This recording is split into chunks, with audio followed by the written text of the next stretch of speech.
Welcome to the Vergecast, the flagship podcast of not including cables. You have enough cables. Your cables are fine. Don't worry about your cables. We're moving on with our lives. I'm your friend David Pierce. Jake Kastronakis is here. Hi, Jake. Hello. Good to see you again. It's been a couple months. I feel weird being back. I have to be honest with you. This is strange. I'm not like used to sitting here and looking into cameras anymore. I've forgotten how tiring it is to like sit on video meetings all day. We all just do this. It's a lot. It isn't fun just staring at Zoom all day long, hoping that your meeting shows up on time and ends on time and somebody's taking notes and the AI isn't saying the wrong thing. I think we've all like forgotten how weird it is to stare at our own faces as much as we stare at our own faces in the era of video chat. And when you don't do it for a long time, it is glorious. And then you start staring at your own face again and you're like, oh God, is that what I look like? Like it's not great. I don't recommend it. You have done a terrific job this summer. I just want to say this now in front of God and everybody. You did a great job. It was very fun to listen to this show all summer and have absolutely no input over any of it. You did a really good job. So we have a lot to get to today. We're going to do some gadget news up top here. We have a lightning round at the end. Yes, you heard it correctly.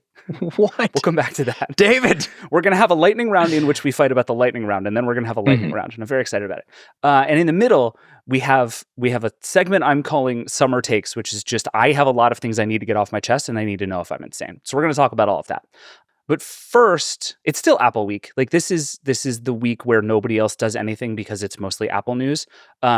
So let's cover off on some of the Apple stuff we didn't really touch on Wednesday's show. We talked about all the gadgets. If you haven't listened to Wednesday's show, we talked about all the iPhones, the watches, the AirPods, the crossbody straps, everything. We ran through all of that. Go listen to that episode. But there are a few details we should touch on before we get out of here. And the first one is the charging cable. This has been like a mild kerfuffle on the internet since it became revealed that the AirPods Pro 3 do not ship with a charging cable. Are people upset about this? People are upset about this. Okay, so back a few years ago when I think every company stopped including the charging brick, I was like, this is cheap. You're all cheaping out on us. The cables, I have so many cables. So I had to get a new laptop at work recently because my old one broke. And our IT team was like, here's the laptop and here's the charger and here's the cable. And I'm like, please keep this. And they're like, no, we insist. It's a great cable. It's a great charger. And I'm like, please do not burden me with this chart. I have so many. I have so many of them. The other thing, there's just, we're full up. We're full up. We don't need this. Do you feel the same way? I do. So I'm torn. I think I honestly swear to God, if you gave me 5 minutes, I could find you 100 USB-C cables in like within arm's reach of me. I'm not like that just right there. I can confirm David is holding like 19 cables. That was one reach into one drawer. Like this, most people are not like us, right? Like this is not a normal situation for humanity.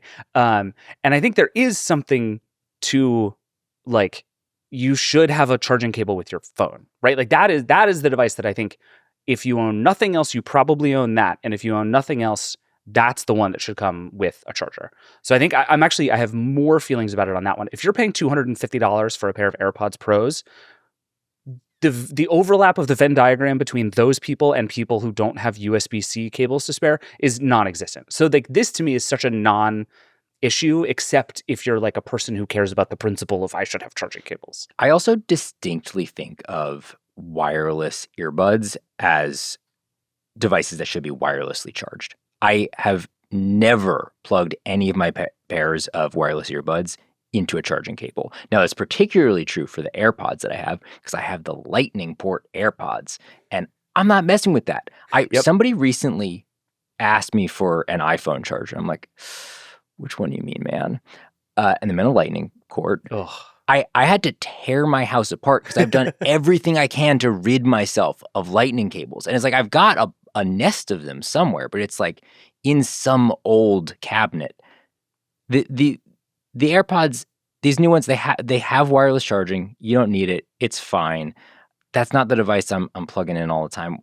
And surely, if you're going to charge them, just use the same cord you're using for your for your iPhone. It's fine. Okay. You're going to be all right. On this note, can I tell you about a gadget upgrade I made this summer that I so incredibly highly recommend to everybody? Oh, yeah. So every company now that makes accessories makes a version of this, but it's basically the like all-in-one wireless charger, right? So like mine is made by this company called 12 South, and basically it's a little stand, and on the sort of sloping front, it's a MagSafe charger for a phone, usually an iPhone, but also the Pixel 10, which I have upstairs, also fits on it. There's a little thing on the back where you put the Apple Watch, and there's a little pad down on the bottom where you can charge AirPods.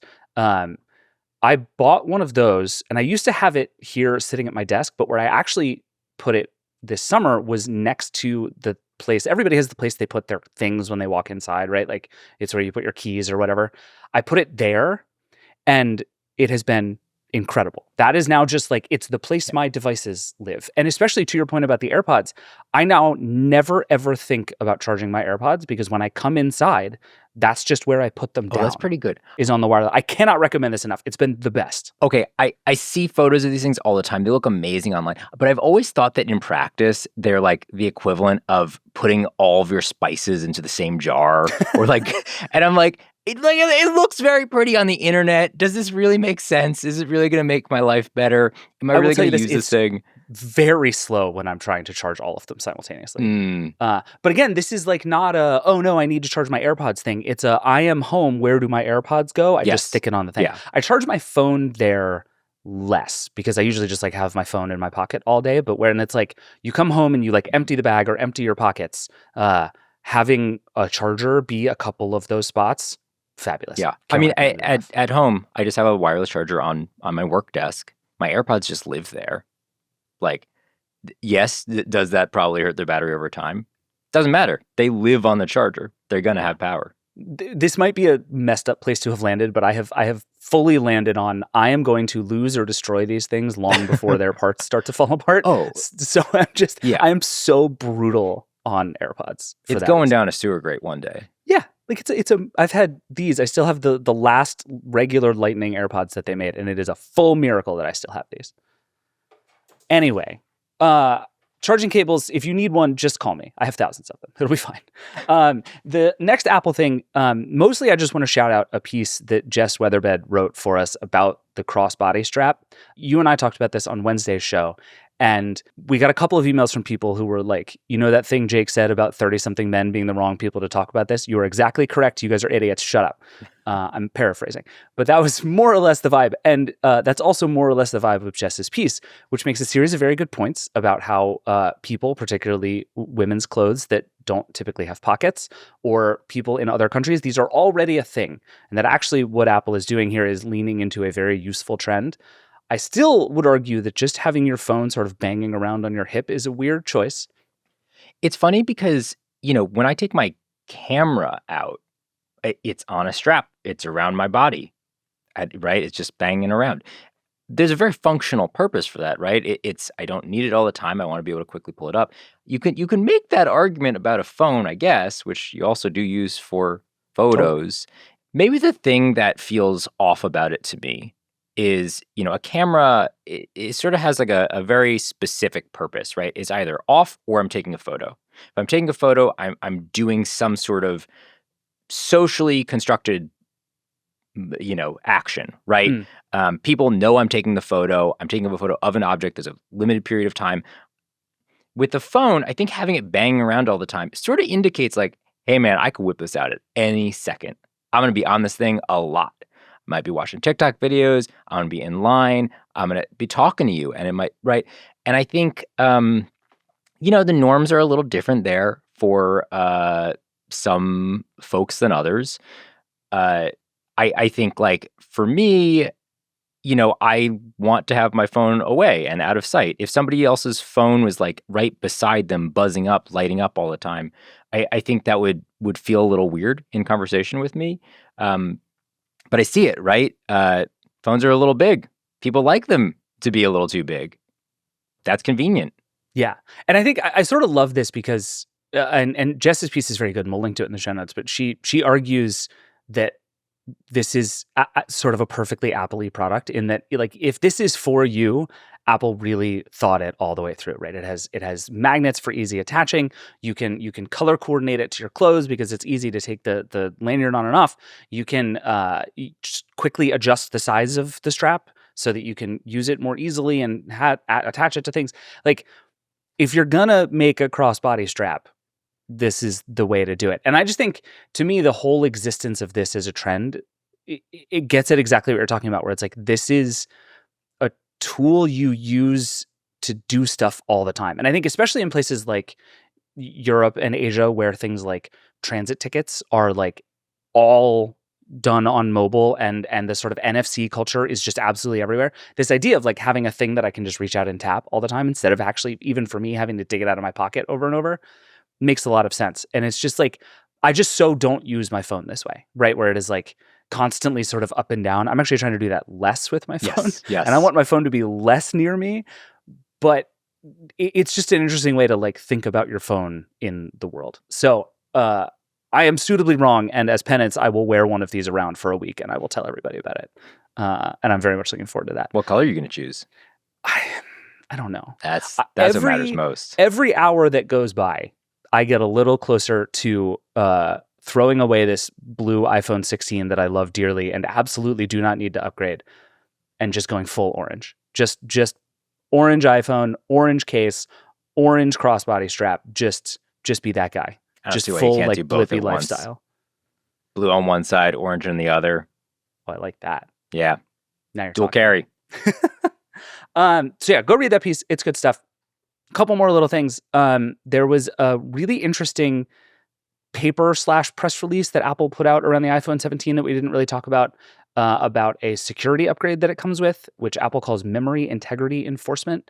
And basically, this is a very complicated system designed to stop one specific kind of intrusion on iPhones, which is the thing that we hear about and talk about usually during criminal activity of one kind or another. When like law enforcement wants to get into an iPhone, Apple typically does not help, and there are an increasingly large number of tools for getting into iPhones.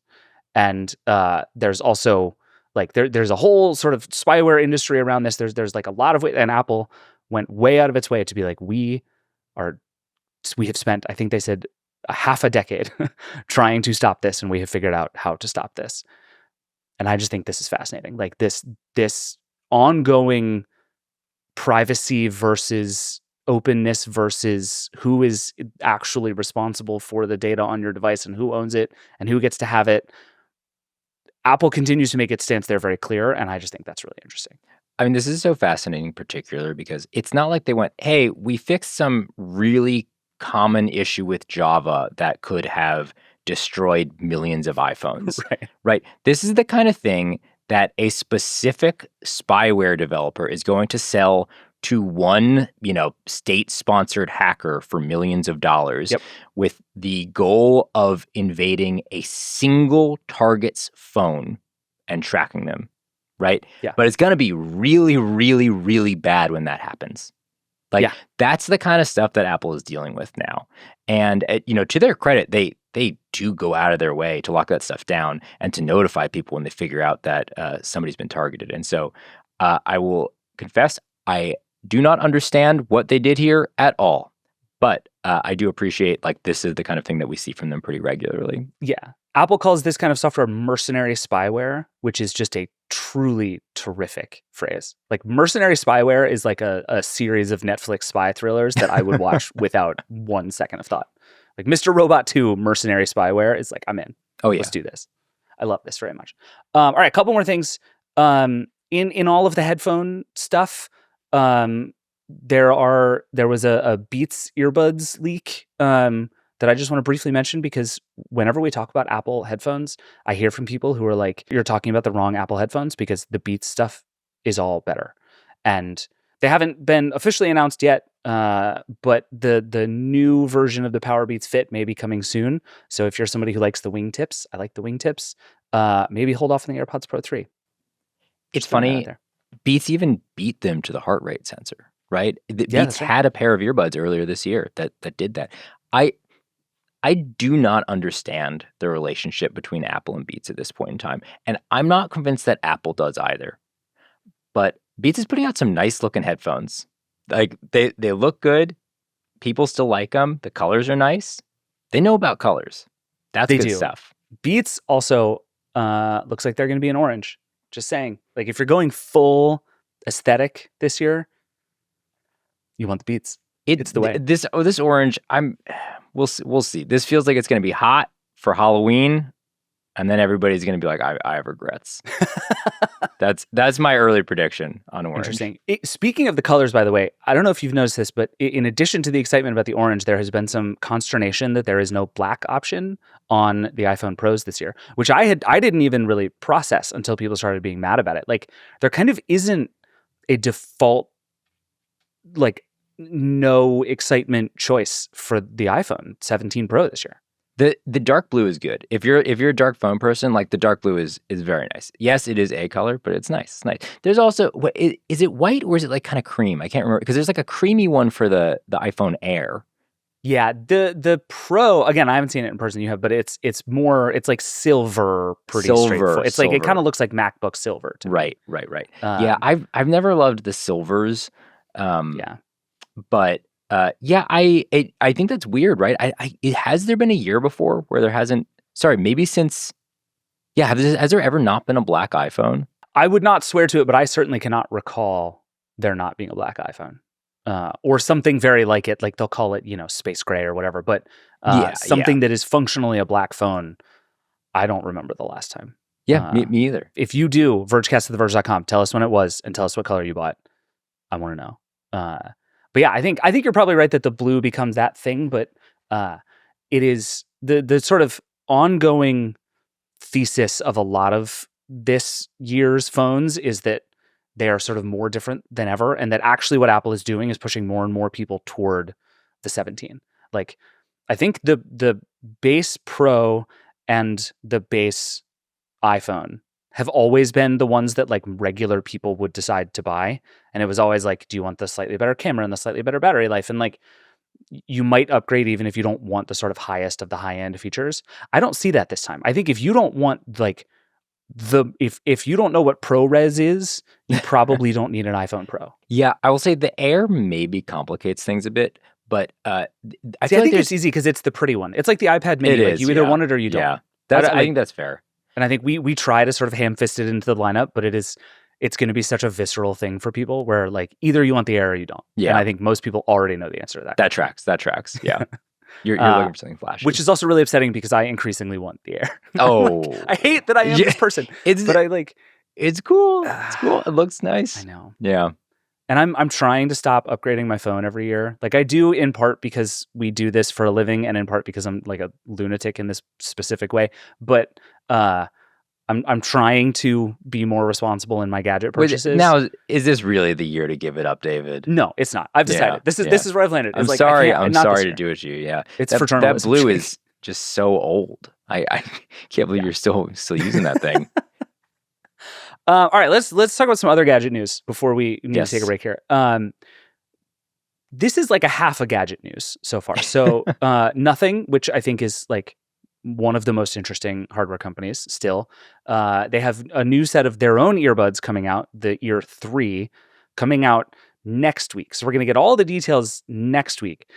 But what we've learned this week is that in the headphones look roughly the same as they have before. They have that kind of transparent design. They look very cool. Nothing is very good at designing these kinds of gadgets. I really like the way that it looks. But there's a microphone and a talk button on the charging case itself. We don't know what it's for. We don't know how it's going to work. We just know that it's there. I don't understand what it is, but it's cool. I think it's cool that there's a button and it says talk. Nothing loves a gimmick, but like maybe this is a good gimmick, right? Because I think the conspiracy theory, tell me if I'm wrong here. I think the conspiracy theory is that this is going to actually double as a wireless microphone. Yeah, that's the only thing I can think of is that it will, if you press the button, take over as the microphone. It is weird because obviously the headphones have mics built in, but that doesn't matter because you're on TikTok and you want to be holding something. You want to be holding like a thing that is a microphone but doesn't look like a microphone. Right. That is true. So my initial take for this was like, okay, the sort of handheld microphones are everywhere now, and people love the little lavaliers, and DJI is selling stuff. And so the idea of like, let's repurpose the case into something that A, is usable, and B, puts our brand in front of everybody every time you make a video makes a lot of sense to me. But it might just look stupid. It might just look like you're talking into your headphones case. Yeah, but it's a cool looking headphones case, right? Like, I'll give them that. I mean, is it stupider than a very, very, very, very tiny microphone? Like, No. I don't think that, I don't know what cool is anymore. Everyone has lost the plot here. That's so true. You just need to be holding an object that looks slightly wrong. I think that's what the goal is here. And so I actually think this works. That's a phenomenal argument. I actually have no comeback for that. It is going to look slightly stupid in the way it is probably supposed to look slightly stupid, I think is probably exactly right. One other theory I will give you is that, so Nothing has been doing some really interesting AI stuff. They have this thing on their newest phones called Essential Space, which is sort of like the Pixel screenshots feature, like blown out. You put a bunch of notes in, you take screenshots, you add files, whatever else, and then it sort of AIs its way into trying to organize it for you and make it accessible. Great idea. I think it's super useful.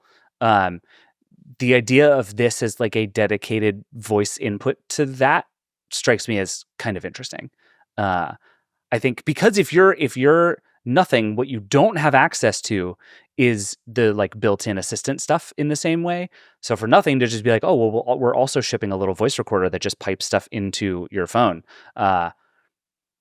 Some wonky Bluetoothy stuff it would have to do to make that work. Yeah. But I think there is potentially, it's just an input device that I think could be interesting. We're seeing these like AI voice recorders everywhere, and they're not hard to build. They're pretty easy to like make semi-functional. And so I could totally see a world in which that's what this thing also is. And it's also every single product designer is trying to figure out how they can add AI to their spec sheet. So like there's a real chance. There's a real chance it goes that direction. Yeah. The Nothing Ear 3 AI headphones is like a thing I hate already, but is definitely coming. Speaking of AI, Google, you may have heard of it, released this thing called the Daily Hub with the Pixel 10, one of the like big features of the new Pixel, supposed to do AI to like bring all of your stuff together, calendar events. Like it's basically like the just Google Discover feed times 10, I would say, except it turns out it didn't work and Google pulled it already. Okay. On one hand, I think this feature is totally inconsequential and doesn't matter. And on the other hand, I think this is completely galling, right? This is a brand new feature that they sold the phone with, right? A feature of your brand new phone was just removed. Yep. And I think particularly for the Pixel line, where, and it's particularly this year, the software is really all that's new. That's wild. That's what. Now listen, 0 people bought the phone for Daily Hub. Sure. Did Google even advertise this thing? I was trying to find more information on this, and it just isn't available because no one cares about it. But there is it's part of a bigger pitch to me, which is like, I think we need to hold Google's feet to the fire for this because we held Apple's feet to the fire for it, right? And what Google is doing here is not as egregious as what Apple did, which is promise a version of Siri that not only doesn't exist, but like actively sucks. This is just Google being like, actually, what we're going to do with AI is we are going to fundamentally transform the way that you interact with your phone. And instead of just having like a sequence of apps that you open in order to do different kinds of things, you want to look at your calendar, you open the calendar, you want to look at your email, you open your email. Like, it actually doesn't have to be that way. And the idea that you could use AI to just be like, here's what matters to you. We have done the work of going into your apps and making sense of your phone for you. Like, that's the pitch. That is what everyone is trying to do. And for Google to be like, we did it, here it is. It's a cool feature of this new phone that you should totally buy. And then just mothball it out of nowhere is like, I don't think it's like consumer hostile for basically the reason you're describing. Like, I don't know that anybody bought this phone for that reason anyway. But it's a bad look. And this suggests that Google is not just able to get this stuff right. Well, I agree. And it's like a feature of your phone that you potentially bought the phone for has now been removed. That feels just fundamentally wrong to me, right? You still paid the same amount of money for the phone. You just can't use some of it anymore. Yeah. Now, I am very curious to know what was going so horrendously wrong with this feature that was basically just a glorified calendar that had been LLM'd. Like, what happened that they had to pull this entire thing? So Allison Johnson, who reviewed the phone and got to use it, let me just read you a little bit of the thing that she described with Daily Hub. So she used it. She got the calendar. She compared it to the Now Brief on Samsung's S25 phones, which is just like pull some information about your day. And then she says, but it also misconstrued some of my recent Google search history in puzzling and hilarious ways. I looked up the schedule for our recycling service provided by Waste Management, and it took that to mean I'm interested in learning more about waste management generally. Not quite. This, if you want a perfect microcosm of the ways AI could be great and falls spectacularly short, there it is. Right? Like Google's ability to be like, oh, here are all the things you Googled yesterday. Here's some new information about that. Why don't we put it into your feed? Oh, you wanted to see who won the Warriors game? Well, the Warriors game is over. We'll give you the score because we know you haven't checked. It's sitting right there and Google can't do it. and to me, it's like this, welcome to the limitations of all of this. Is like everybody is building the thing that you can sort of see how it might possibly be cool if it worked, and it doesn't. And that to me continues to be the thing. Like you read the story about Daily Hub and you're like, oh, I get it. Makes total sense. Doesn't work. Yeah. Doesn't work. Stop shipping it. It doesn't work. Drives me crazy. Otherwise, the Pixel 10 Pro is pretty great, I have to say. I've been using that phone for a while and it's like, it's really nice. Google is like getting good at making phones and it makes me very happy. They have a bunch of genuinely useful AI features. They do. And it's just such a strange misfire that they thought it was ready 2 weeks ago, and 2 weeks after people using it, they realized, no, we can't. Not this one. Yeah, 100%. All right, I'm angry about AI, so this is a good segue into our next segment, which is going to be me being extremely angry about AI. But first, we should take a break. We will be right back. Support for this show comes from LinkedIn Ads. When you're running your own business, every decision could feel like make or break, and you can't afford to waste a penny. So if your B2B marketing is still falling short, it may be because you're preaching to the wrong choir, whether you know it or not. If you want to reach the right professionals, use LinkedIn Ads. LinkedIn has grown to a network of over 1 billion professionals and 130 million decision makers, according to their data. That's where they stand apart from other ad buys. You could target your buyers by job title, industry, company, role, seniority, skills, company revenue, all so you can stop wasting budget on the wrong audience. That's why LinkedIn Ads boast one of the highest B2B return on ad spend of all online ad networks. Seriously, all of them. So get your ads in front of the right people and make your B2B strategy work. You can spend $250 on your first campaign on LinkedIn Ads and get a free $250 credit for the next one. Just go to linkedin.com/Vergecast. That's linkedin.com/Vergecast. Terms and conditions apply. All right, we're back. Hayden Field is here. Hi, Hayden. Hi, I'm so happy to be here. This is not your first Vergecast, but it is our first one together. Meant to be. It's been a long time coming. And we used to work together. This is not the first time we've worked together. This is very exciting for me. I'm very glad you're here. Same. Yeah, it's been a long time coming. I'm so psyched. And yeah, it's amazing to be working together somewhere new now. So I have brought you both here for, I don't think this is going to be a good time for you, but this is a thing that I need to do. And so I brought you here to do this with me. We're calling this Summer Takes. We're going to do a couple of these. And this is essentially, I would like all of you to imagine me sitting on my couch with a newborn baby in my arms at roughly 3:30 in the morning, scrolling Reddit and having feelings and no one to share them with, except for my newborn son, who is utterly uninterested in all of them. So over the course of the summer, I have been just writing down my spiciest feelings about the news and tech industry and the world. And I have brought you both here basically to tell me how wrong I am about everything. So I don't know. Do you guys know Subway Takes?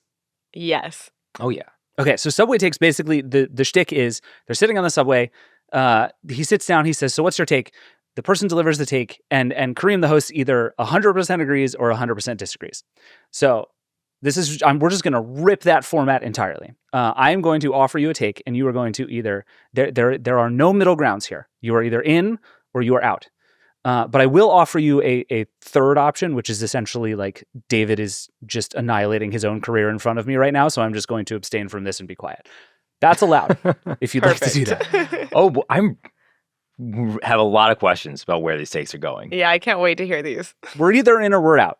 And this is just what we're doing here. Can I say something? I'm 100% in. I have 5 takes for you. We can discuss as much as you would like. These are all about AI. Hayden, I've brought you here because it turns out most of my takes are about AI. That's we're gonna common, so I love it. Does this sound good? Everybody feel good? Any questions? Would you like to leave before we even start? We're 100% in, as you said, so. Okay. Take number 1. OpenAI is a total house of cards, and it is all going to collapse like any minute now, and it might just bring America down with it. Man. That's a lot for a quick reaction. Yeah, this is one I would definitely love to have a middle ground on, but okay, Nope, if I have to choose one or the other, to the dismay of some, I'll say I will disagree. I think that valuation is crazy. We won't even talk about profit, but they have a product that a lot of people are using every single day, and it's coming up when I go to the bar. It's coming up when I go to the club, when I'm walking my dog. My super is talking to me about it. So, I mean, it is a consumer tool that everyone is using, it seems like, and they're using it a lot for a ton of different things in their life. And now they have government partnerships, and they're working with companies all through the Fortune 500. So I think for better or worse, I'll say that. For better or worse, I disagree, and I don't think it's a house of cards that's going to fall anytime soon. Yeah, I'm with Hayden here. I disagree. Listen, their product, it's a reasonably good product. Listen, there's a lot we can argue about there, but it is a product that I think any tech company would trade most of what they sell to have that product. There is a lot of money tied up in it, questionable amounts of money tied up in it. Right. If there's one thing I've learned about Silicon Valley, and listen, I'll admit that this may not be an expert opinion, but there's one thing I've learned: money is a little bit fake over there. Right? They're going to figure this out if they have to, and they have to because way too many people have way too much money on the line. So you just said the thing that is the hardest for me to combat, which is that there is now so much riding on it working that like OpenAI might be Bitcoin in the sense that there's too much money in it, and the people who are in it have too much invested in it to let it fall apart. I actually think that's a great analogy. Wait, can I 100% disagree on the Bitcoin analogy? You don't like the Bitcoin analogy? No. We're doing a meta disagreement. Bitcoin, if I can, Bitcoin has a bunch of nonsense investors, right? Like there are real companies, there are like institutions that are invested in OpenAI. Bitcoin, I think that one can fall apart. So, but bunch of internet randos. We just had some crazy violent crimes. I'm really like sidetracking us here. In New York, one metaphor, but you saw the violent crimes tied to Bitcoin recently. Like people will do a lot to make it succeed or get it. That is fair, and I think, yeah, we'll leave the Bitcoin thing to the side. That's a whole nother take that I'm not even ready for that. Next time, we'll do that next time. Yeah. Allow me to just briefly make the case that OpenAI is a total disaster and about to fall apart. Let's hear it. Thing number 1, OpenAI, according to the reporting from the information last week, is going to burn through $115 billion between now and 2029. Yes, money is fake. Yes, Sam Altman appears to be able to raise as much money as he wants at any given time. $115 billion is a lot of money. And at some point, it actually doesn't take all that much for somebody to say, oh, all that money we're giving to you, we're just going to put over there. And it like, when it goes quickly. And $115 billion until 2029 is a lot to ask of people, especially in a moment where some of the hype on this is starting to die. Like the only way you get there is to convince everybody that by 2029 you will have invented God. And I think we're getting away from that pretty quickly. And so the idea of why am I going to let you lose $115 billion by 2029 just gets a little harder. That's one. Thing number 2, Claude is a better product than ChatGPT. And I think people are starting to realize it. I think Anthropic is shipping circles around OpenAI, and OpenAI had a very good, big first mover advantage that I think it is losing really, really, really fast. And Anthropic also just raised money at a crazy valuation. Google is out here doing stuff like, I think OpenAI is still in the lead, but I think it deserves that lead a little bit less every single day. And I think, again, this is what I mean by a house of cards. Like, all this stuff only works if it's all working in tandem. And as soon as one leg of it comes out, the whole thing collapses because it's $115 billion you have to be willing to stomach. And I just don't know why people would be. I don't think they have to have invented God, though, right?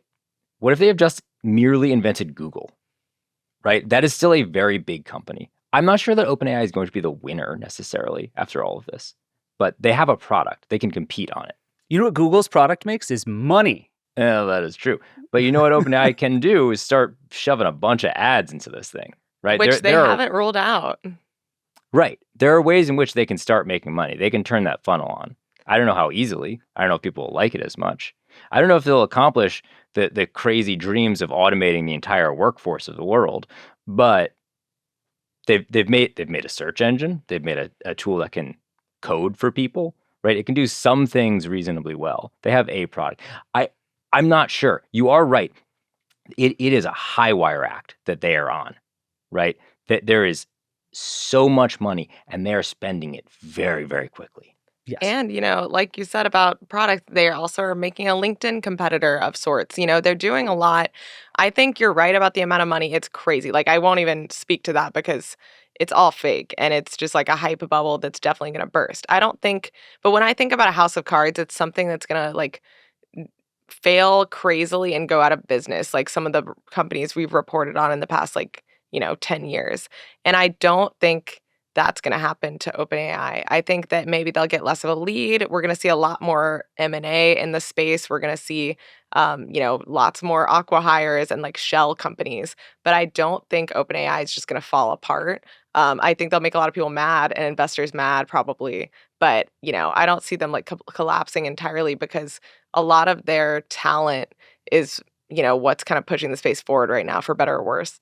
Yeah, I have debated many times on like, is the extent of the disaster that I'm predicting like Theranos? And like, no, it's not. I'm not. I don't see that coming. I don't think anyone goes to prison at the end of the OpenAI story. Or is it like, the Cosmos and web vans of like the .com bust of 25 years ago that are like the ideas that were ahead of their time and spent like crazy and just couldn't do it and it all fell apart? Or is it like, I don't know, who's a good example? Like Cisco is a company that like was huge and then collapsed during the .com bubble and is now like still around, still doing stuff, still doing fine, but is, I think, still not as valuable as it was 25 years ago, right? So it's like, I don't know the extent to which I even think this is all going to fall apart. I think you're right that like at this point, the existence of OpenAI and ChatGPT in particular is sort of self-perpetuating, but I can't shake the idea that the only thing they have going for them now is that they were first and they are famous, and that is like there is that's valuable, and Sam Altman being like the face of all of this is really valuable, but also Sam Altman is going through perpetually weird stuff all the time and is involved in 10 million different projects, and totally. It's not clear how much he wants to be there. Yeah, and he's not good at faking it if he does. Yeah, sure. But yeah, I could see a Cisco thing happening. I'll say that. I could see a Cisco thing happening in the future. We'll see. Okay. All right. That's take number one. Take number two is less feisty, but is a feeling I have had many times, and I just need to get this off my chest. Take number two is I officially and forever do not care how much money your company has raised or what you are valued at. It has no bearing on anything, and I don't care. I'm out. I'm not interested. That is not a piece of information that is relevant to me in my life, personally or professionally, anymore. I 100% agree with that, yes. Like utterly and wholly with my whole soul. It's funny because I was, writing a lot of those stories at my last job, and it was very important that I get it first and call and confirm and get the valuation right, and whether it was post money or pre and all of those details. And I have to say that in the past few months, it's gotten so out of hand that I now could not care less. And I often have to even as an AI reporter who references very often what these companies are valued at, I have to Google it every time because it's all fake to me now. It's all just paper money and it doesn't really mean anything. And yes, Anthropic is catching up to OpenAI's valuation. And I think in context, yeah, that's important for seeing what the industry is doing and where it's heading. But the numbers, I could be just making those up. I totally agree. I couldn't agree more. Jake? Oh yeah, strong agree. Strong. Let's agree. go. They're entertaining at times, if only to see how outrageous they are. But like they're meaningless, right? This is just how much some random people decided to bet on a certain company. I like look back. I don't know. In some ways, fondly on like 2010 TechCrunch, when there were all of these mobile like. Anybody with a mobile app, just automatically you'd be handed several $1 million to build it out. Yep. And there was one in particular that got a lot of buzz. I think it was Color that got like $40 million. And it was supposed to like reinvent social photo sharing, and nobody used it. But again, these things don't mean anything, right? Like, great, somebody thought you had a good idea. They gave you way too much money. That does not tell me if your idea is actually good or if you can actually execute on it. And the fact that, I don't know, it's just crazy because I feel like we've gone through so many periods of fundraising too, where one word just gets you all the money with no questions asked. Like Yes. first we had, what you were talking about. Then we had just AI. If you had AI in your pitch deck, great, we'll give you all the money. Now it's AI agents, not just AI, but agents. And then, there's going to be something else. So it's just crazy to me that we just keep going through these cycles where one word gets you as much money as you want, or one person. So a lot of these companies are pre-idea, pre-product, and pre-profit. So it's just you're investing in the person, which I guess has always been the case, but at what cost, literally. Right, and that's the thing. And it's like if you're also a venture capitalist, sure, these numbers matter. But in terms of like, if your job is just to understand like what companies and products and people in this space matter, company valuations and amount raised literally have nothing to do with it. It's like it is just completely divorced from reality, and I am deeply tired of pretending any of it means anything. And this is like the one work thing I did this summer was like occasionally check my email, because coming back to thousands of emails just sucks. So I would just occasionally go through and clear out my inbox. And the number of them where the whole pitch is, well, we just raised XYZ money from XYZ investor, thus you're going to be interested in it. I'm like, actually, those are two completely unrelated facts. I don't care that you raised money. Not interested. But good, I'm glad we're on the same page. Okay, I think we're going to all agree on this one too. And this one might be the one I feel most strongly about, having spent too much time alone on the internet for the last 2 months. If you find yourself starting a sentence with, here's what ChatGPT said, or I asked Claude, or according to Gemini, you are the worst and I don't like you, and what the end of your sentence is not going to be interesting to me. I asked ChatGPT is not the beginning of a good story, and everybody should stop doing it, please, on the internet and in real life. I would 100% agree. I think Jake will too. I'm like, it doesn't matter at all. It has no bearing on anything. I feel crazy when people say that to me as like an evidence of something, because I'm like, it's just a large scale pattern generator. I think a lot of people don't understand how these models work. It's like, it's a large scale pattern generator. It's like you're at a campfire at summer camp and you're doing one of those like games where each of you is telling a story, but you're each saying one word and like trying to make a story together. That's it. That's how it works. So I'm like, okay, like I don't even use it that much, honestly, because I try not to like overuse it in my personal life or in life at all. But whenever I do, there are so many hallucinations that I'm like, okay, I'm not even like a power user, so I can't even imagine how much it makes up for like other people. Plus, I've seen a lot of like TikTok trends lately where people are holding up, ChatGPT or Claude, and they're like, oh, see? Like, yeah, this is what Claude said, see? As evidence, which is just has no bearing on anything. It makes me feel crazy. So yeah, I totally agree. And not only that, it's boring. It's like it's just a boring way to say something. Like, I don't care. Jake, what do you think? Listen, if there were degrees, Nope, you're in or you're out, Jake. I might take advantage, but no, I think I'm going to agree here. It's tricky because there are some times when I have wanted to there's a number of things that I will look up using ChatGPT or Claude or whatever, where it's like, I want to know this. I don't really want to know it that badly, and it's not that important to my life. Right? Like recently, I wanted to know how chess engines work. And so I was like brushing my teeth, and I'm like, like asking Claude how's chess engines, like figure out what the best move is. And, it goes through it, breaks it down for me. It like gives me all this information. It seemed reasonably accurate. I don't know. I didn't confirm it. There have been times when I will do this and then I later want to tell somebody like, oh, I learned this thing. And I'm just like, you're going to need to take that with a caveat, right? Interesting. It's the new, I read it in the New Yorker, or I read it online when you saw TikTok. It's that. Yes, yeah. But it's like the opposite, right? Because what it is like, it's like, it's the equivalent of like, I heard somebody saying it to somebody else on the street. Yes. Do with that what you will. I am much more into it if we're going to treat it as shorthand for this is probably not correct, but that is very fun. That's not how people use it. People use it as like evidence for some, like if we're in an argument, I'm going to ask ChatGPT and then I'm going to report back to you what ChatGPT said as if it is a useful contributor to our argument. And it is not, and it drives me insane.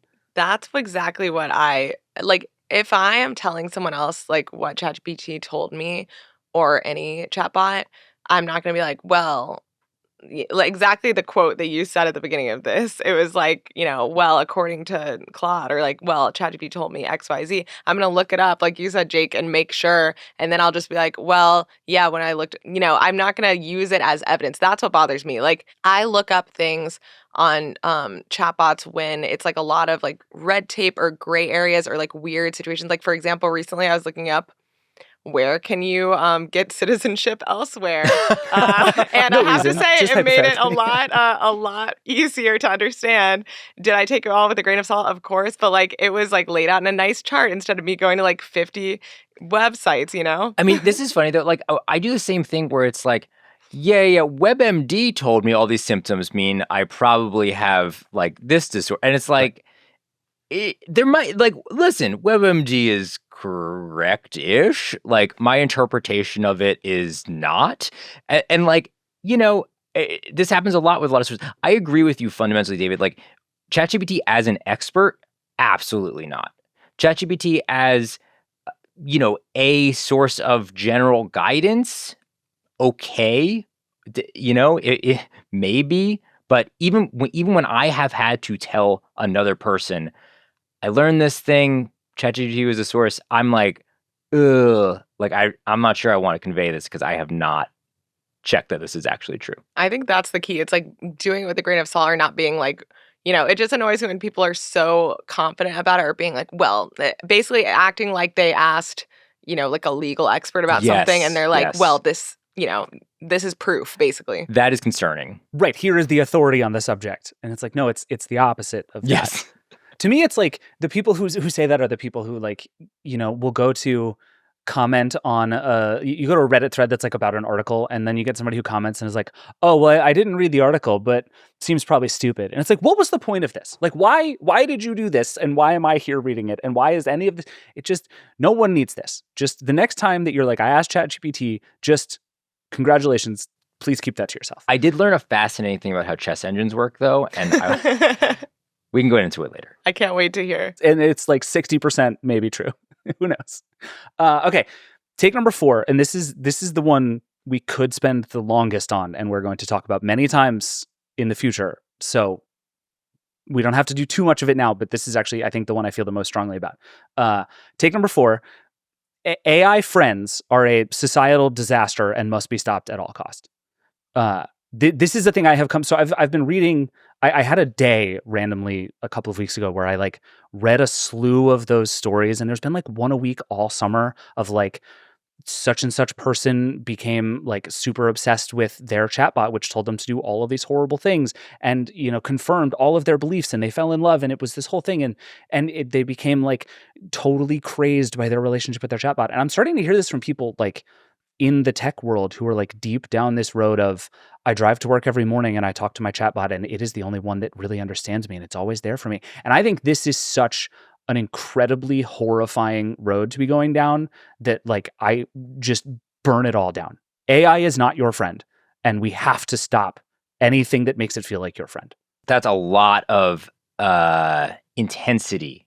Man, that's really tricky. I think like directionally, I agree with that. It's just it's hard to imagine because like, listen, this is the one you can abstain from. If you're going to abstain from one, this is probably the one to abstain from. The actual functional thing of like friend products that are going to absorb you and you're going to spend your social energy talking to AI, that does seem bad, right? In most cases, that does seem bad.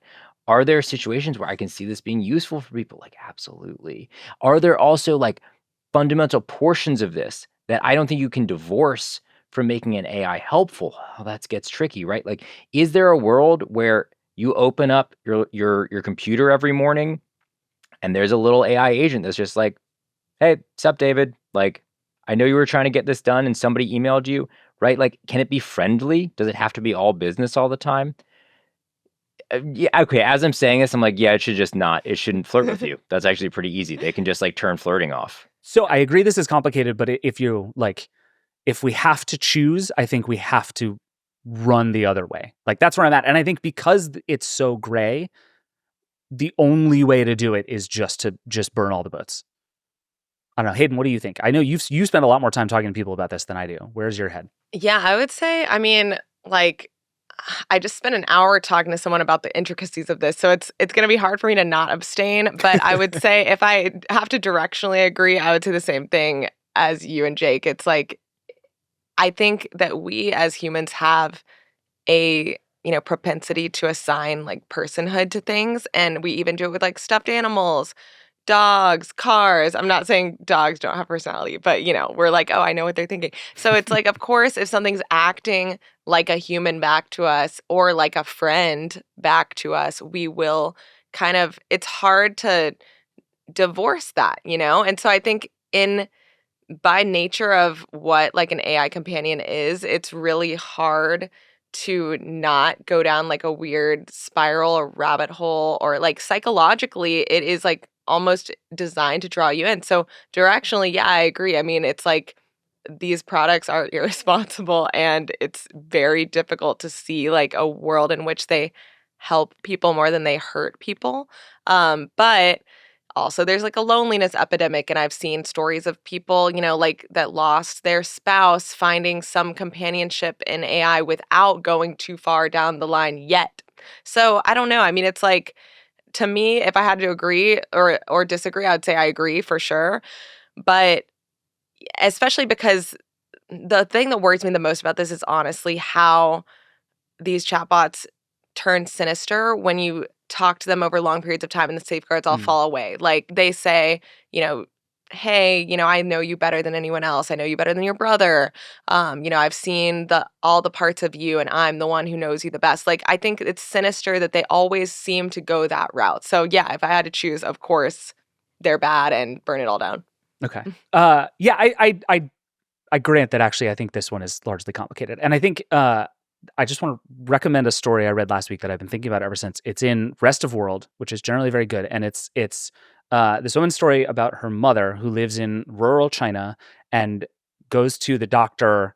I think it's like once every quarter, and it's like a 2-day trip to go to the doctor. And she goes and sees a doctor that spends like 2 minutes with her and then leaves. And what she found instead of that is DeepSeek, which is this chatbot that she can put her symptoms into that is always there and always talks to her and is always kind and is always sympathetic and always feels like it's helping. And she's gone through this thing where she's getting worse medical information, but she's actually okay with that because the experience of it is so compelling and so soothing and so good. And it's like, okay, I actually fully understand how we get to that point, and I find it incredibly sympathetic that somebody would go down that road. We have to fix all of the problems that got us there, not assume that better AI is the solution to any of those problems, right? It's like people point at the loneliness epidemic thing, which is super real and scary, and there are lots of things we need to do as a society to solve that stuff. Give everybody an AI best friend is not one of those things. It just isn't. I couldn't agree more. The solution to loneliness is not chatbots. It is other people. And we have to figure out how to do that without it being AI. AI is rarely the solution to one of these large societal problems. I totally agree. It's like, I feel like it's a Band-Aid on a wound that sometimes like has bacteria on it and gets the wound more infected. It's like, not to be gross, but yeah, I mean, I think it's rough too because it's the same thing with like AI therapy. Some people bring up, oh, well, it makes therapy more accessible. Well, it's not therapy. And it's so sycophantic that, it can, especially if you're being vulnerable with your emotions, it can send you down a spiral, even if you have no previous history of issues with mental health. So I think, yeah, I mean, it's just, it's hard when companies are kind of presenting this as a cure-all or a thing to fix a lot of societal problems that we've had for like many years that have been worsening, and they think this is the solution when it is decidedly not. Well, and they're sort of inherently built to suck you in and take up all your time and maybe make that problem of loneliness worse, because now you're just talking to AI even more, because that is what is then when they built as your relationship. Yeah, and then Right. when they change the model, you get really upset, just like we saw with OpenAI and 4.0. Yeah, totally. Yeah, that was one of the things that following that story was really eye-opening for me, that it's like when you have this little tiny product change that has this unbelievable like interpersonal like life experience change for people, we've gone down a bad road. This is not, OpenAI should not have that control over your relationships, right? Like it just shouldn't. And it shouldn't have be the there. data either. Yeah. Okay. Take number 5. We're going to end on a happy note. It's going to be better. I, over the course of the summer, believe I have found 2 things that surprised me that these generative AI systems are very good at. And I want to tell you the 2 of them and see if you both agree. So this is technically a 2-parter. I think AI bots and AI as a technology, these LLMs, actually are going to be better search engines than search engines. And I'm all in on AI as the Google replacement. I think it's a disaster for the web. It's a huge mess for lots of reasons. But as a pure like product user experience, AI search is rapidly becoming my favorite version of search. So, agree or disagree? What do you guys think? I mean, yeah, I agree with that, right? Really? Like, oh, wow. Okay. Yeah, no, that's easy. That's an easy one Okay. for me. I think if you have not tried this yet, you need to try it, right? There are things that you find on the internet via Google that are not reliable sources, and I think you need to go into using ChatGPT as a chat engine or Claude as a chat engine or whatever, knowing that there are things that's going to mess up. If you are able to go into it with a critical eye, you will find what is often better than Google. Right. Yep. There are certain types of questions that it can answer and answer very easily and very. Can I tell you the one that really did it for me? Yeah. So I have a patio right here next to where I record in my basement, and we have these outdoor cushions on just like outdoor patio furniture. The cushions are disgusting because I keep forgetting to put them away when it rains. So I need new cushions.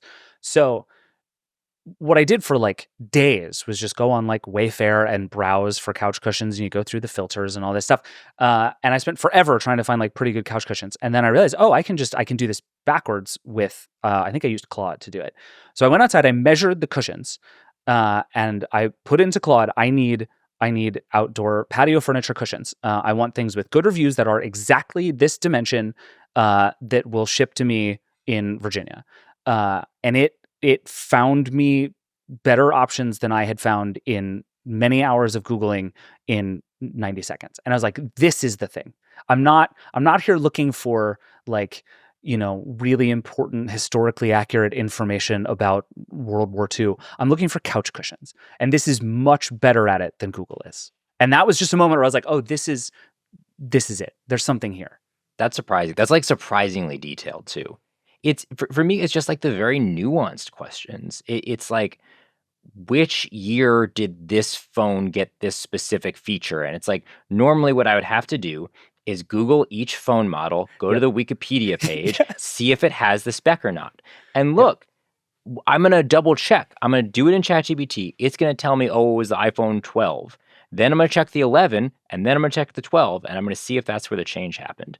But that's still going to save me a ton of time.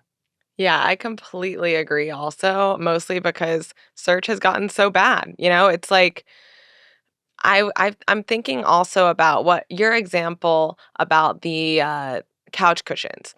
For me, I did a lot of testing of AI agents lately, and a lot of the selling points were that they could do that and then order it for you. So they're pretty bad at ordering it for you, and all of the things all fell apart when you got to that stage, or filling out the form or doing anything. But they were good, I will say, at pulling up options and, fitting those requirements. So I think, AI is 100% the new search, but not the new agent. So not the new personal assistant. So I think I agree completely with that. And also it's just, search has just gotten really, really bad. The one thing I will say though, is. My friend's brother, who's like a dad and like lives in a rural area, and like you wouldn't expect to be like maybe on the cutting edge of the new technology because he's super busy with like 3 kids right now. Sure. She Googled something the other day and he was like, "What, are you 80? Put it into ChatGPT." So I thought that was like indicative of a larger thing. But I will say I do get annoyed when people put things into a chatbot that they could easily Google that aren't, varied or complex, because it uses so much more energy, I think. Totally. So it's like, if you're Googling what you just said, Jake, like the, time when a feature appeared in a phone, great. But if you're just saying, oh, what year did the phone come out? I get so annoyed if people put that into a chatbot, because I'm like, you could use less energy. It does still use a lot of energy. Are there AI overviews? Yes, obviously, but I think it's less. So that's what I always tell people. And that's actually the kind of thing that Google is still unusually well equipped to do, right? Like, I think all the time about the fact that on Google, most of the top searches are just for website names. Like, people go to Google and type Facebook to get to facebook.com. And the idea that that's going to be replaced by a chatbot that then has to go and like burn a bunch of trees down just to find you the link to facebook.com is bad. But yeah, for all of this more intense, more specific stuff, I have been amazed by how much I've enjoyed using some of these search products. The other one, and you guys have talked a little bit about this summer, I am increasingly radicalized toward the belief that vibe coding is the future.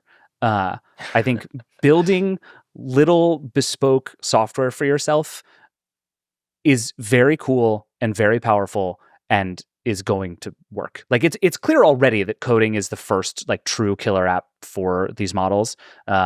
We hear these companies all the time who are already saying like, oh, 90% of our code is being written by AI. And I feel like they think that's a brag and it sounds like a self-own. But I did a bunch of it myself this summer, was just playing around with stuff, learning how to build some of these things. And like, it really works. And the idea that you can just build a thing for yourself, I think, is a bigger behavioral switch than we're realizing. Like, you just have to think about technology differently to say, here is the goal I need to accomplish, and have it go make that the thing that can accomplish it for you. But I'm increasingly convinced that's going to be a huge deal, and we're only just scratching the surface of it. Agree or disagree? I mean, I will say, Jake, V, and I tested this, and we were very disappointed. So yeah, you guys did not have a great time.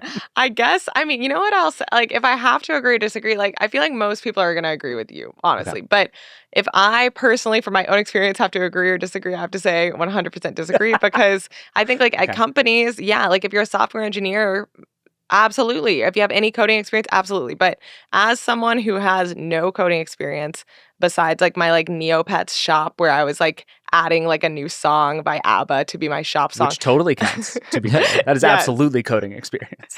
I like truly had the worst experience. I mean, it didn't work. And even when it did work, it didn't follow through, or things would break immediately, even when I did something pretty simple. So, I mean, I need to try it more, but right now I've got to say, based on my own experience, disagree. Okay. So I agree with Hayden. We'll just say I disagree with you, David. Okay.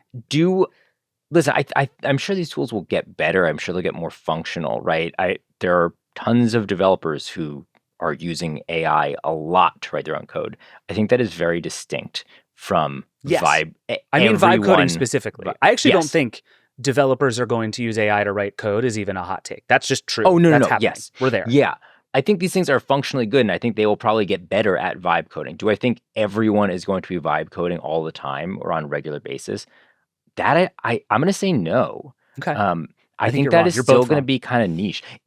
That's a really hard thing to.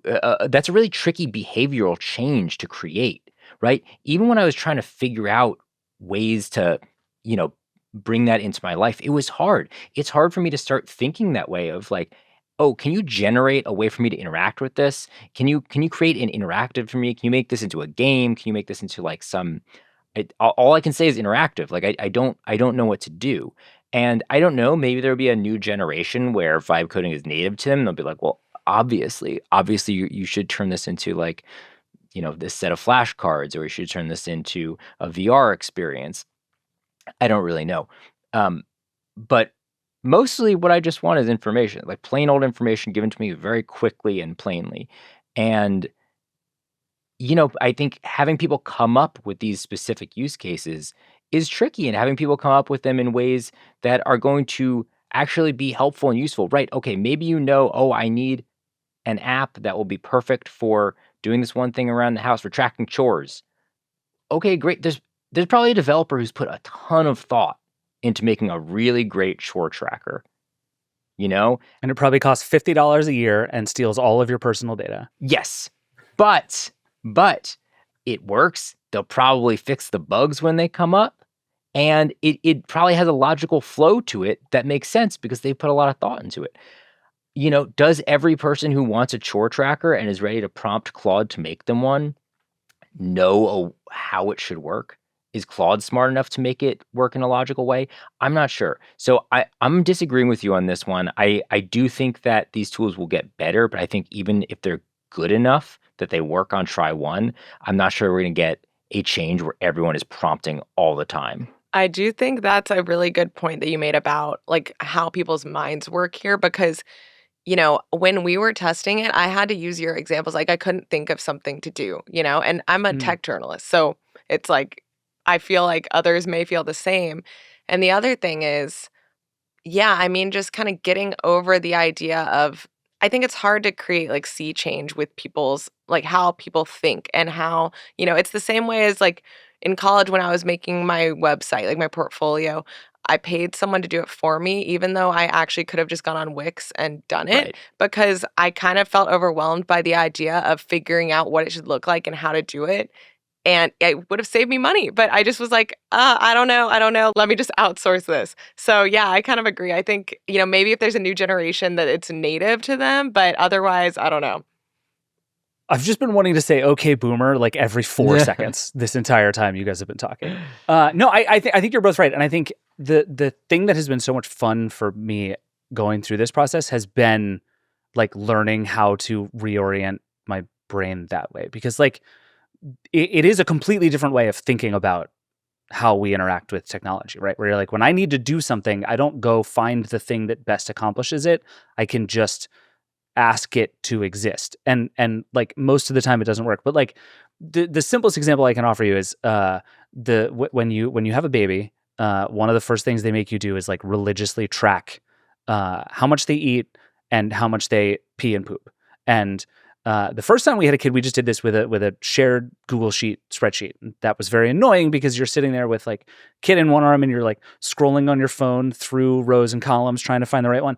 And so this time I was just like, hey, can you build me a tracker that I can just open up and it will automatically time and date stamp it, and it will give me 4 radial buttons so I can just check poop, pee, food, or other. And if I do other, it opens up a notes field. I wrote that essentially into Claude, and it built me an activity tracker. I then spent a day and a half trying to figure out how to get that out of Claude artifacts, which is a thing I was not going to be able to convince my wife to use, and onto like an actual website that I own and control that it backs up to Google Sheets. But now I have a thing where I just go to a website and it pops up this tracker, I click a button and it goes into the Google spreadsheet, and I didn't write one single letter of code.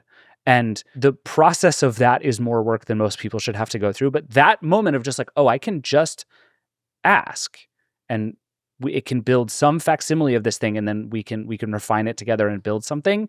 And I don't have to know the code. I just have to know what I want, is very powerful. But Hayden, to your exact point, trying to sit down and come up with a list of things that I want my device to do for me that it doesn't already is bizarrely difficult. And I have like actively worked on trying to retrain my brain on how to do it. And it's been very weird, but very fun. And I encourage everyone to just like try to make up things for your phone to do for you, because it is a good time. Okay, I'm a little inspired now to actually like get my brain working that way, but I will say I think you have like a new side hustle that would make you a lot of money, because it sounds like everyone needs this. And I don't know, I'm like, yeah, in a few years, if I ever have kids, I'll be getting this website from you. So oh my God, anybody who needs my poop tracker, get at me. I got you. David already gave him the prompt. It has dark mode now. Claude and I worked on the colors together. I didn't like the way it was doing the buttons for a while. Like the transcript of our conversation about this is very funny, because I'm like, can you put the poop emoji on the left side of the word poop instead of the right side? Because when I'm on mobile, it's not showing correct. It's fabulous. This is just the weirdest of times that we live in right now. All right, those are all of my takes. I feel better having said these to you. thank you both for going down this truly absurd road with me. OpenAI probably lost several $1 billion in the time that we've been sitting here doing this. And we have more news to get to, so we're going to take a quick break.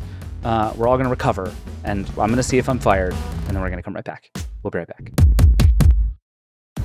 Support for this show comes from Anthropic. Claude is the AI built for developers who don't settle for good enough. It's not just another chatbot. It's a coding collaborator that works alongside you. Claude can help you reason through problems, explore alternatives, and arrive at cleaner, smarter solutions. And with MCP connectors, you can plug Claude directly into your workflow. GitHub, Jira, Notion, Google Workspace, and more, turning it into your coding command center with full context across your projects. And with Claude Code, you're not just getting an assistant, you're getting an agent built for the frontier of software development. It combines the latest Claude models with tools optimized for coding, so it can handle project-wide changes, manage dependencies, and refactor, all while respecting your conventions. The result? You write better code faster without ever giving up ownership of the process. Ready to tackle bigger problems? You can sign up for Claude today and get 50% off Claude Pro, which includes access to Claude Code when you use this link, claude.ai/Verge. That's claude.ai/Verge right now for 50% off your first 3 months of Claude Pro. That includes access to all of the features mentioned in today's episode. claude.ai/Verge. Support for this show comes from LinkedIn Ads. When you're running your own business, every decision can feel like make or break, and you can't afford to waste a penny. So if your B2B marketing is still falling short, it may be because you're preaching to the wrong choir, whether you know it or not. If you want to reach the right professionals, use LinkedIn Ads. LinkedIn has grown to a network of over 1 billion professionals and 130 million decision makers, according to their data. That's where they stand apart from other ad buys.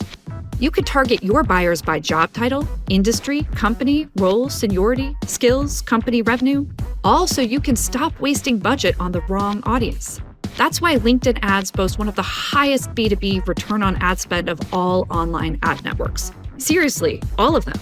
So get your ads in front of the right people and make your B2B strategy work. You can spend $250 on your first campaign on LinkedIn Ads and get a free $250 credit for the next one.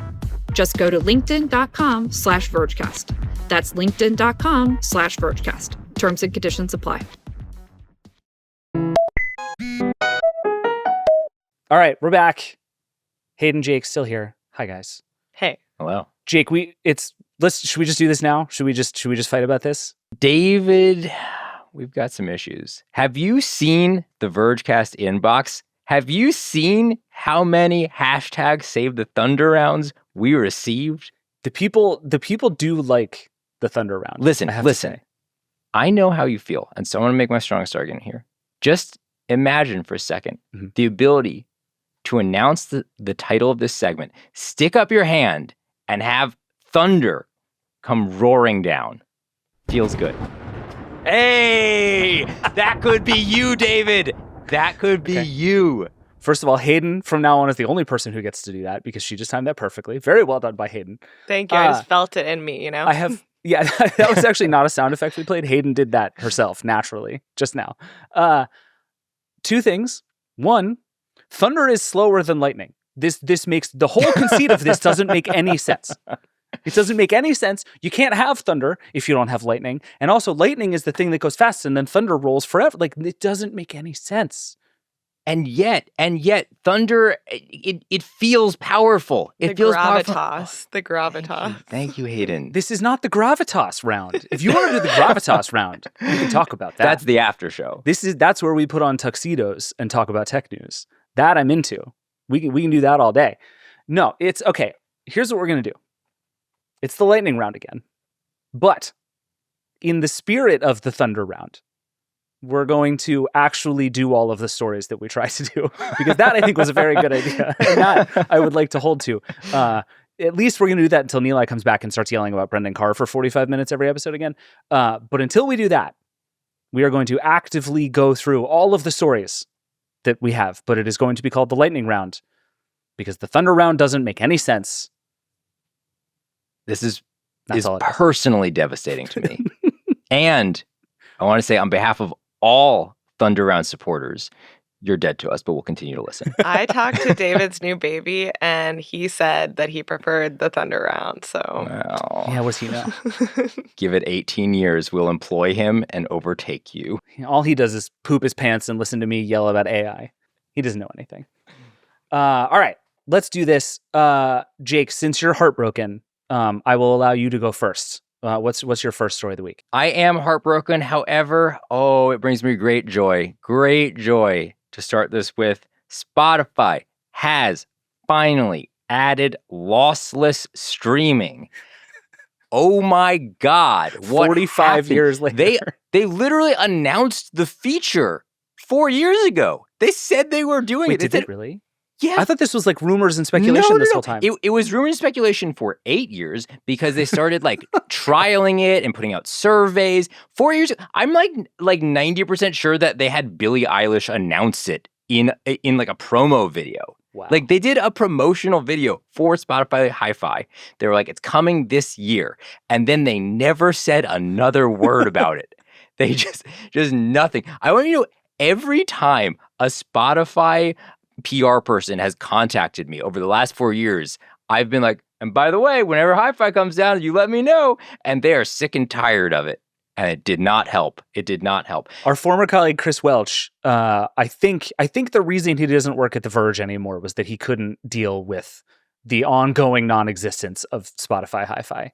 Every year, he just needed a clean break. He, on the anniversary of the announcement every year, he wrote a post being like, what happened? Why isn't it here? It's here.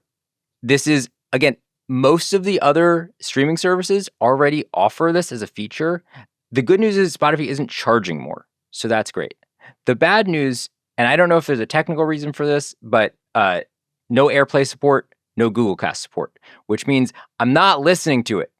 All of my stuff is Google Cast, so this is not useful. You got to use Spotify Connect, which I think is a little bit more reserved for like higher end gear, which I have one thing that can do Spotify Connect, but I can't like the things that I use most are not Spotify Connect.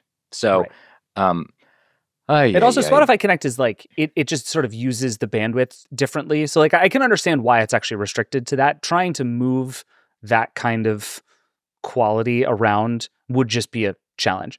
But yeah, Spotify like 2/3 did the job here. They're like, technically it's here. You can listen to it if you follow these 3 instructions and pay a toll to that person under the bridge. Then you can have lossless streaming. Yeah. It's an improvement from before. Sure. It's true. And they're not charging for of all praise, which I appreciate. Yeah. And it's free. So there's already conspiracy theories that the reason it's not sort of fully baked is that Spotify is eventually going to release a fully baked version that it's going to make you pay more for, which would be very funny. And I sort of hope help us all. Hayden, what's your first story? Okay, my first one is that Claude can now make you a spreadsheet or a slide deck. So basically, it can create and edit files in Excel and PowerPoint. It can make a PDF. It can create documents. And it's exciting because this is something that I feel like a lot of people thought it could already do, but it could not. And so finally, we're getting a little bit closer to agent stuff.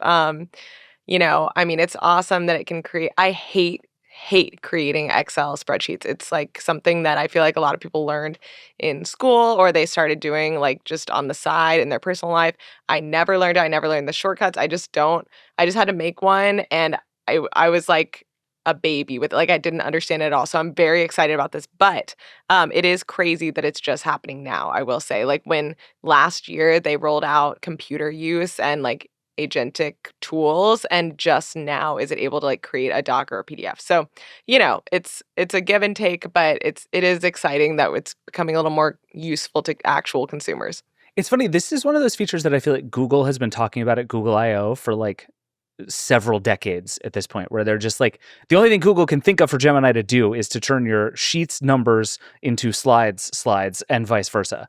And it's the kind of thing that actually seems like a very doable for an agent that's just like, here's a bunch of numbers, put them on slides in a way that looks sort of normal with this as the template. Like, should be pretty doable. And I feel like it was a few years ago that everybody was like, all the like junior associates at firms everywhere who just do this for a living are going to be out of jobs. And it is weird to see this like launch with a lot of fanfare now, because it's like, this seems like a very straightforward thing that these have been good at for a long time. AI creating spreadsheets is actually like, that feels high risk to me, right? Like if you have a spreadsheet with a bunch of numbers, that's a lot of individual data points that need to be analyzed correctly and moved around correctly. And that kind of precision is actually exactly what AI is bad at. And if you have to fact check each number that goes in the spreadsheet, what the hell is the point of the spreadsheet? Right. And so listen, I see the appeal. I 100% do, because like analyzing data and creating spreadsheets, not skills that most people have developed like to a really high degree. It makes a lot of sense that people would want this. It's exactly where I get worried. And so I have asked, AI bots in the past for specific formulas, and they're quite good at that because that's basically just programming. But it's all manual, like where I'm moving stuff around and I'm making sure I know what I do. Slides, that feels like a little bit lower risk because you can go in and edit them. But if you're having AI move a bunch of numbers around for you and you're not a numbers person, oh man, like you might have no idea what's gone wrong.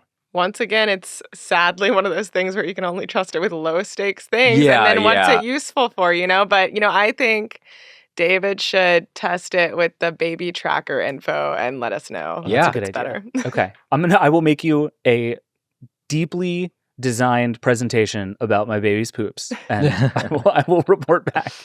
My first one is I have not had a chance to talk about my guy David Zaslav, CEO of Warner Brothers Discovery, in a while. He thankfully did not rebrand HBO Max again while I was gone, which I thought was very nice. But two interesting bits of news about our guy David this week. He was at a Goldman Sachs conference, which is called the Communicopia and Technology Conference, which I hate and everyone should be ashamed of. He basically was talking about how bad he thinks the current experience of television is, right? Lots of app switching, lots of trying to find things on different platforms, the kind of stuff that we talk about a lot, right? That now everything is on a million different streaming services. It's all very hard to find. Everything is different.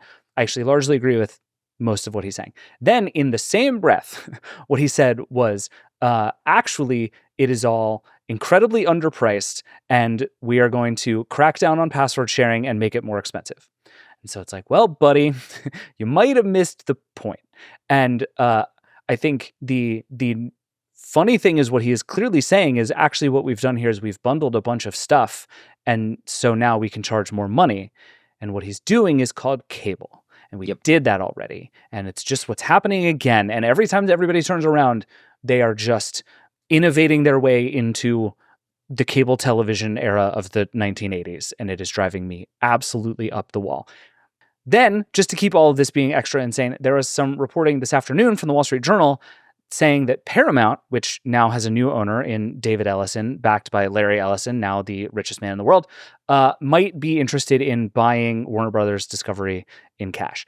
And so David Zaslav, who has just only made bad decisions over and over and over for years and decided to bring the company together and now split up the company, is going to sell the company and make just a boatload of money, all thanks to Larry Ellison and the $300 billion he's going to get from an OpenAI cloud deal. And this is how I lose my mind every week on the Vergecast. Sorry, OpenAI is now owned by Paramount. Is that I think is essentially. is that what happened here? Yeah.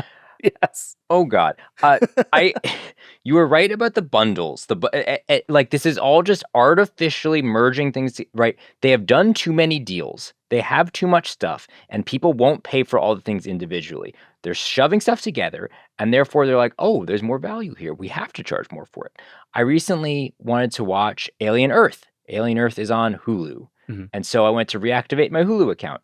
Could not figure out how to, it kept trying to sell me Hulu plus Disney. And I'm like, I don't want Disney Plus. I don't need Disney Plus. They're the same thing now. I could not, listen, if there's a way I missed it, I couldn't figure out a way to sign up for one and not the other. And okay, maybe that is a better value because they're bundled. Okay, it's a better value up until the value doubles and I have to start paying that. And I don't want to pay that because I don't need to stream all the Marvel movies. There are a lot of people who do, and that is great for them. And they're having a great time. You know what's fantastic about that is somewhere in the audience of the Vergecast, there is a up and coming startup founder who just said, "Oh, you know what would be so cool is if you could just pay for the stuff that you wanted to watch, and you didn't have to subsidize all the other stuff that other people watch. We'll call it, maybe we'll just call it like a skinny bundle, and Oh we'll A just skinny we'll just bundle. or we'll you can just have the stuff that you want, and it's just we're just doing this again."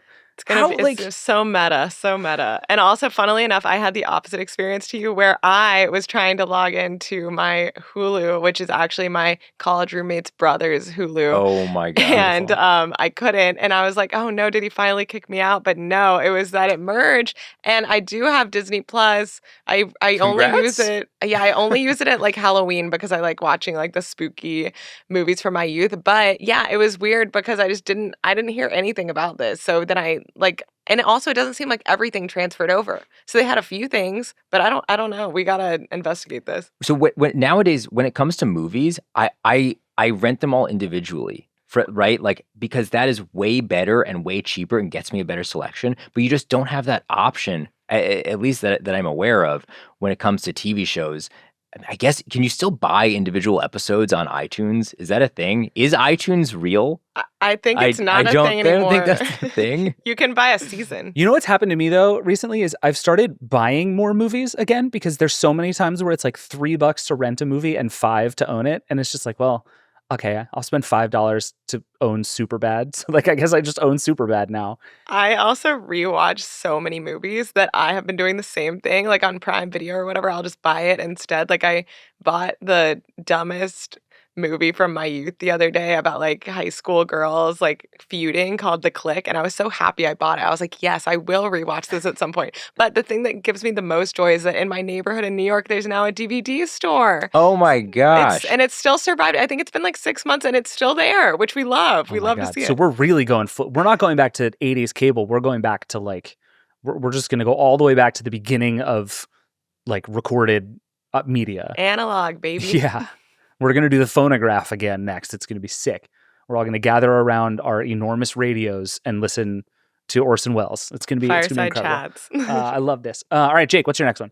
All right. So speaking of retro tech and people going back old school, Canon is reviving a point and shoot camera from 2016. It is called the PowerShot ELPH 360 HS.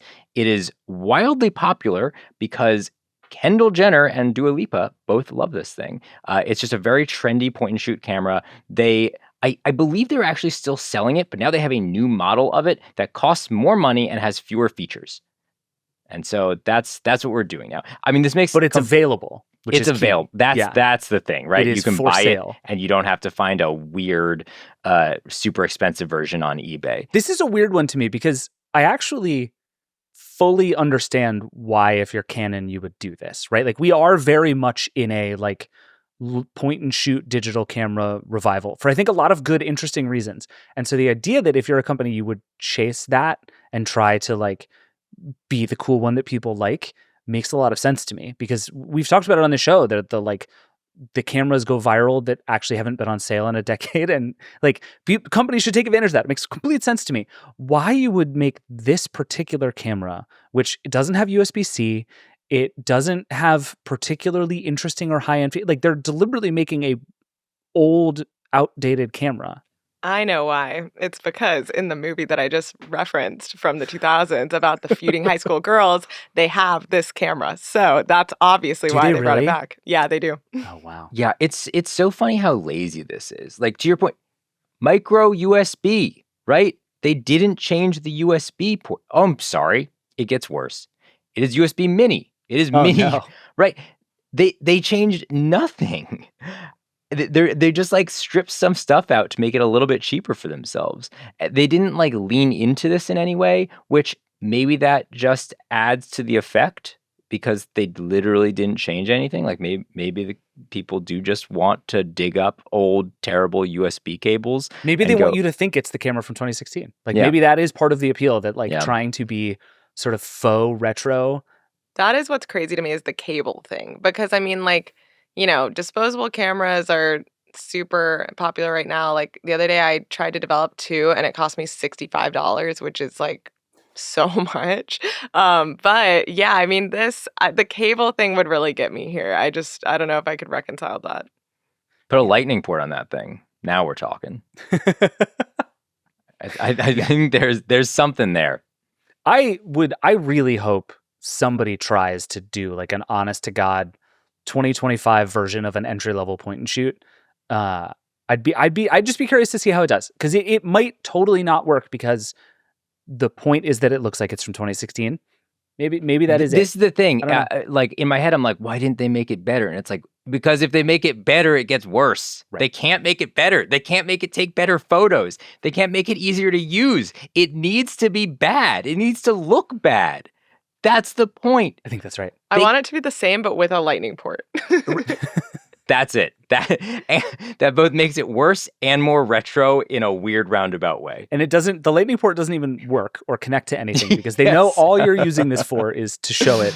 It's arm candy. It doesn't even have to work as a camera. Doesn't matter. All right, Hayden, what's your second one?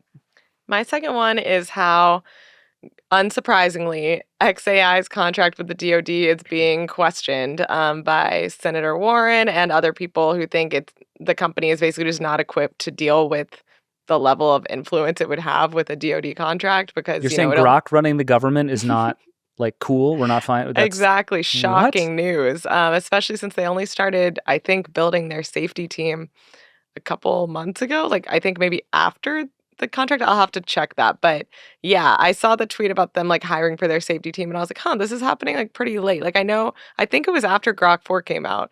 I'll check. But yeah, I mean, it's, basically the letter that Senator Warren sent Hegseth was saying that XAI wasn't up for this contract and being like looked at in the same way that other companies were, that they kind of like skipped the line a little bit.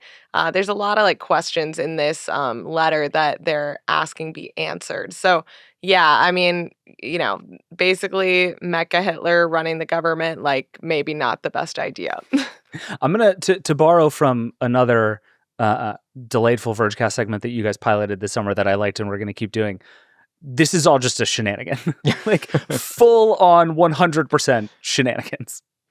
Truly shenanigans with like huge influence that could be really problematic. So worst kind of shenanigan. This deal was also announced the week after the Mecha Hitler incident, which like in any normal timeline, in any normal administration, you'd probably be like, look, maybe we shouldn't make this deal. At the very least, maybe we shouldn't publicize this deal. Maybe we should wait a little bit. Maybe we should put some time between, us cutting the deal and the thing that we're paying for, declaring that it's Mecha Hitler. But no, they were just like, whatever. We're the Department of Defense. We deal with a bunch of really important and dangerous materials. Also Elon Musk is here. Yeah. it's just no what problem. we do. And, and they're currently hiring for their safety team. So please apply.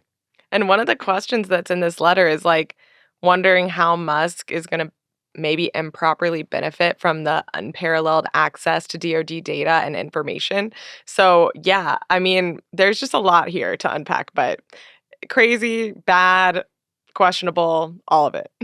Yeah, I appreciate the vibe of this letter, and you wrote a great piece about it. We'll put it in the show notes. But the distinct vibe of this letter is just like, what is happening? Like, how is this what we're doing here? It's just like so incredulous the whole way along, and I appreciate the vibes coming out of Congress on that front. All right, my last one before we get out of here. 2 pieces of Reddit news this week that I find individually not that interesting, but in combination, there's like something happening here. So the first thing is Reddit is dropping the subscriber counts on subreddits. So when you go to subreddit, it'll say like, X number of people joined. They're dropping that in favor of some like much squishier seeming metric about like how many people have been there in the last 28 days or something. They're trying to make it seem more sort of real time, I guess. The thesis is people who subscribe are not a good metric of how popular something actually is. I don't know. And then the other one is Reddit appears to be working on a way to read articles that you've like that you click on and discover on Reddit inside of Reddit. And I will just say the thing in the screenshot that we have looks very much exactly like Facebook Instant Articles. And this is just Reddit. Oh, we'll get there. Trying to put the internet inside of Reddit again. And to me, it's like, there's some, Reddit is either like really feeling itself and thinks it is like the only website left that matters. And so it can just take over and win, or is like trying to quietly pivot to something else. And I can't figure out what Reddit is doing here. I think that, so Reddit is having maybe the opposite experience of the rest of the internet, because suddenly Reddit is the only thing you can find via Google. And Yes. so Reddit is blowing up. Absolutely. And I think they know that they are super reliant on Google. And you're correct. They are trying to put the entire internet inside Reddit so that when Google inevitably removes that funnel, everybody's still going to Reddit, right? This is what they're doing. They're making it seem more lively. They're like, this is how many people are here right now. This is an active community. This is one you want to continue to check in on. And they're not letting you leave and go to the actual internet when you click an article. I think it is just like a fancy pop-up browser. So it's like, it's not quite Instant Articles yet, but you can see how they get there, right? I think they're trying to bring more of the internet inside Reddit so they can continue to get more people and keep them inside the Reddit app. And the fact that you can, read comments while you're reading the article, So I think it's just all about, like Jake said, like, keeping them on the platform, keeping you engaged. Like, okay, maybe you're reading the article, you see a comment while you're reading it. Okay, now you go back to the subreddit and comment something else. So I think it's all about keep like creating a walled garden, because they feel like, they don't want to be dependent on Google anymore. And Reddit's always been really thirsty too. If you find one of their links, if you visit a Reddit link from a browser on mobile, it like grays it out and gives you some pop-up, and they're like, do you want to continue in your browser or the Reddit app? And I'm like, no, I don't want to open it in the Reddit app. I'm in my browser. Just let me read it. Yeah. It's all about keeping you inside. One of my alternate summer takes was death to the open in-app pop-ups, because everybody does it and it's all horrible. It drives me crazy. And the thing where Instagram won't let you look at posts on the web. Oh my gosh, God. This is so annoying. True disaster. But yeah, I think Reddit's in this weird place where like Reddit is very powerful because it is a place where humans are, and there are increasingly few of those at scale on the internet. But also for all the reasons you guys are talking about, it's completely reliant on Google for that fact to continue. So I think it's just weird seeing it try to figure out what to do with this like maybe brief moment in the sun as AI destroys everything else around us. I mean, can I tell you something a little trippy? I did a Google search for iPhone Air, because that's a thing that's happening this week. Sure. And I think the top result that was not a sponsored Apple thing, or was not just Apple itself, was a Reddit result. It was somebody being like, hey, the iPhone Air was announced. Wow. And it's just like Reddit is everything now on search. Yeah, it feels like, and whatever that deal was that Google and Reddit signed was basically just Reddit being like, yeah, we are search now. Yeah. And Google's like, fine. There's no other good websites anymore. Here you go. All right. We have gone way over, as we are wont to do. You guys didn't go over at all this summer. I don't think. That was terrific work by you. You were always exactly to time. Jake, you're a true taskmaster. But now I'm back, and chaos reigns, and so does the lightning round. So maybe the thunder round isn't slower. Our producers are too powerful. Yeah, this is. I've ruined everything forever. I'm gonna have to bring my own soundboard next week, and then that's the real move. Yeah, y'all are toast after that. All right, we got to get out of here. One quick housekeeping thing. Next week's Tuesday episode is going to be a Wednesday episode because there's just a lot of Apple stuff happening next week, and we just wanted to give ourselves as much time as possible to cover as much of it as possible. So that episode is going to come out next Wednesday. If you have questions about all of it, all the new gadgets, all the new software, if you hate Liquid Glass as much as I do, we want to hear about it on the hotline, 866-VERGE11. Send us an email at vergecast@theverge.com. The Vergecast is a production of The Verge and the Vox Media Podcast Network. The show is produced by Eric Gomez, Brandon Kiefer, and Travis Larchuk, Hayden Field, and Jake Kastronakis. It's an honor to be back doing this with you guys. Thank you for doing this with me. We missed you. We really did. We'll see you next time. Rock and roll.